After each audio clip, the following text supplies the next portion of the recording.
everyone, welcome to Tomato TOEIC Speaking Special Lecture, and this is your host, Gwen. 안녕하세요 여러분들, 토마토 TOEIC Speaking 특강에 오신 것을 환영합니다. 요즘 들어 TOEIC 스피킹에 대한 관심도가 나날이 높아지고 있는데요. 오늘 여러분들과 함께 총 5개 유닛을 통해서 TOEIC 스피킹 시험을 어떻게 준비하면 되고 또 어떠한 시험인지를 한번 쉽게 알아보도록 하겠습니다. 자, 오늘은 그 첫 번째 유닛이 되겠는데요. 바로 시험 구성 살펴보기가 되겠습니다. 우선 가장 먼저 토익 스피킹 시험이란 무엇인지를 이해하셔야겠는데요.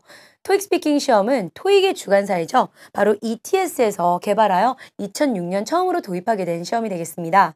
기존의 RC, 읽기라든지 LC, 듣기 실력 이외에 실질적으로 국제적인 환경에서 말하기로 의사소통이 가능한지를 측정하는 시험이 되겠습니다.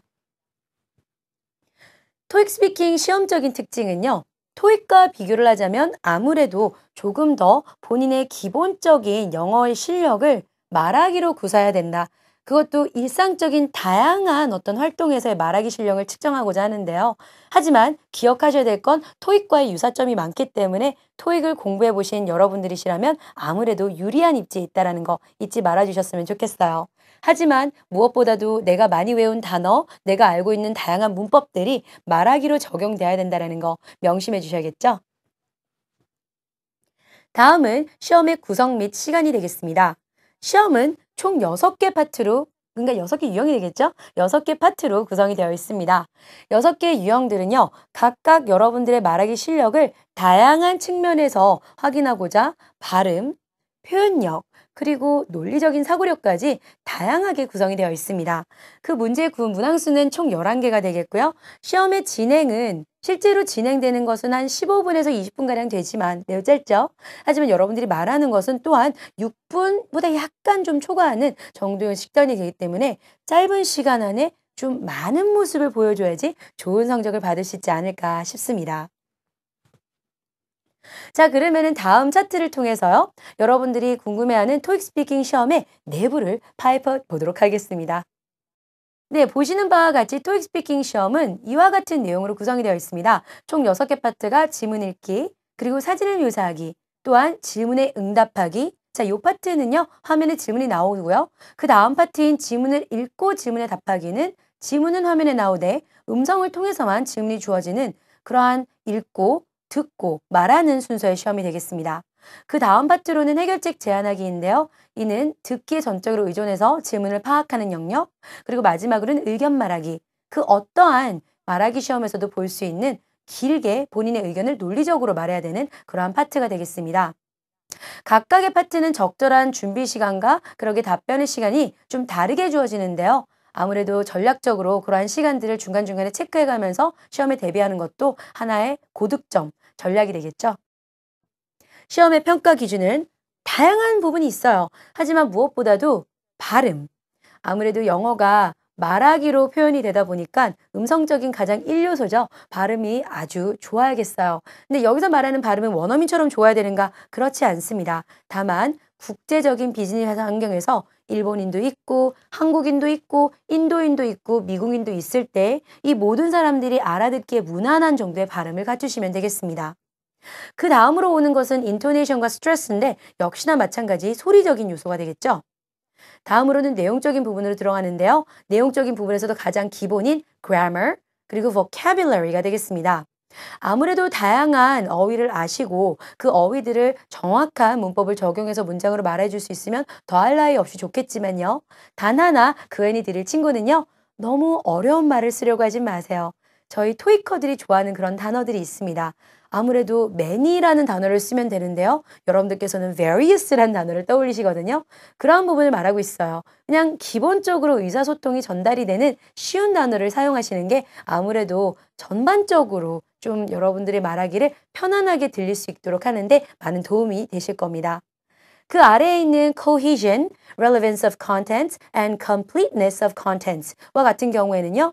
일관성이라던가 아니면 내용의 어떤 논리적인 연결성 그리고 정확도적인 면에서 어떤 측정이 되겠어요. 근데 이런 부분은 우리가 스피킹이라는 과목 자체가 아라는 소리만 내는 것도 아니고 yes라는 단어만 내는 것이 아니라 전체적으로 내용을 구성을 하면서 본인의 생각을 논리적으로 상대에게 전달하는 그러한 능력까지도 학습하는 과목이다 보니까 여러분들께서 전체적인 구성을 조금 더 신경 써달라라는 그러한 평가 기준이 되겠습니다. 다음으로는 점수 및 평가 등급이 되겠습니다. 토익 스피킹은 전체 0부터 200점까지의 점수를 받으실 수가 있는데요. 하지만 여러분들께서 친구들이 말하는 소리는 뭐 점수로 말하지 않고 레벨로 말하던데요. 라고도 아마 많이들 하시더라고요. 맞아요. 총 8개 레벨로 구성이 되어 있어요. 그래서 각각의 레벨에는 총 뭐 3개의 점수대, 2개의 점수대 이런 식으로 나뉘어져 있는데 레벨 6일 때는 130, 140, 150, 레벨 7일 때는 160, 170, 180과 같이 10점 단위로 그 점수가 환산이 되어집니다. 등급이 주어질 때는요. 여러분들께서 어떠한 말하기 정도의 실력이다라는 것이 점수, 즉 6이냐, 7이냐, 8이냐와 같은 등급으로 반영이 되는데요. 6 정도 되는 학습자는 그냥 기본적으로 영어로의 의사소통이 가능한 떠듬떠듬 아무래도 엉금엉금 기어가는 정도는 아니지만 그래도 좀 약간 떠듬떠듬 외국인과의 의사소통이 가능한 그런 학습자가 되겠고 다음으로는 7. 아무래도 영어를 좀 하시는 분이세요. 그래서 영어가 외국인들과 1시간 정도 지속 가능한 대화가 지속 가능한 정도의 학습자가 레벨 7이 되겠습니다. 하지만 이들의 말하기는 아무래도 원어민이 생각하는 편안한 표현보다는 본인들이 생각하는 그런 단어와 문법을 잘 블렌드인해서 직역으로 하는 경우가 많기 때문에 원어민들이 좀 약간 이런 건 표현이 틀렸다라고 느끼는 경우가 있을 수 있어요. 그러한 부분이 보완된 분들이 바로 레벨 8의 학습자인데요. 아무래도 원어민들도 편하게 느끼는 내용으로 대화를 하기 때문에 원어민과 비슷한 수준의 대화 능력을 갖추고 있다라고 보시면 되겠습니다. 다음은 토익 스피킹을 공부하시는 여러 학습자들이 주로 물어오는 frequently asked questions 3개를 한번 얘기해 보도록 하겠습니다.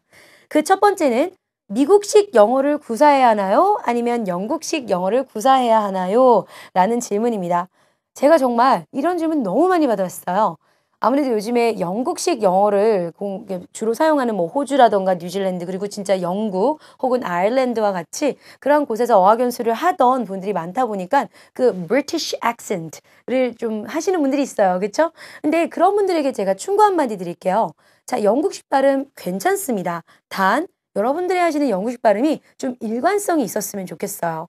아무래도 많은 한국 학습자들은 미국식 영어에 노출이 되다 보니까 때로는 미국식으로 했다가 때로는 영국식으로 schedule이라고 말하다가 좀 들쭉날쭉한 부분이 없지 않아 있거든요. 그래서 일관성을 유지하시고요. 말하기 할 때 미국식, 영국식은 크게 상관없어요. 인도식, 한국식, 일본식 다 좋아요. 다만 뭘 했다? 모두가 알아들을 수 있는 영어면 상관없습니다. 다음입니다. 토익을 공부한 사람은 토익 스피킹에 유리한가요? 네, 맞아요. 절대적으로 유리하죠. 아무래도 토익의 다양한 파트들이 토익 스피킹에 그대로 도입이 되어 있기 때문에 일례로 사진 묘사하기가 토익에서는 듣기로 나온다면 토익 스피킹에서는 실제로 그 표현들을 이용해서 말해볼 수 있는 기회가 주어지는 거니까 토익을 한 700점대 정도 학습하신 분들이라면 충분히 좀 더 토익 스피킹을 좋은 점수를 받을 수 있는데 유리한 입장에 서 있다고 제가 말씀을 드리도록 할게요. 마지막 질문입니다. 토익 스피킹과 오픽의 차이는 무엇인가요? 저한테 어떤 시험이 유리할까요? 라고 묻고 있어요. 자, 제가 어떤 시험이 더 좋다라고 말하진 않을게요. 다만 토익은 아무래도 여러분들이 토익 스피킹은 토익을 공부하시는 분들이 조금 더 익숙해야 하는 부분이 없잖아 있어요. 정해져 있는 파트별로 정해져 있는 답변을 맞춘 그런 답변을 말하는 틀을 갖춘 말하기 좋아하시는 분들은 아무래도 토익 스피킹이 하지만 내가 자유롭게 외국인 친구도 많고 그냥 주저리 떠드는 걸 좋아하시는 분들이라면 아무래도 오픽이라는 시험이 조금 더 유리하지 않을까 싶습니다.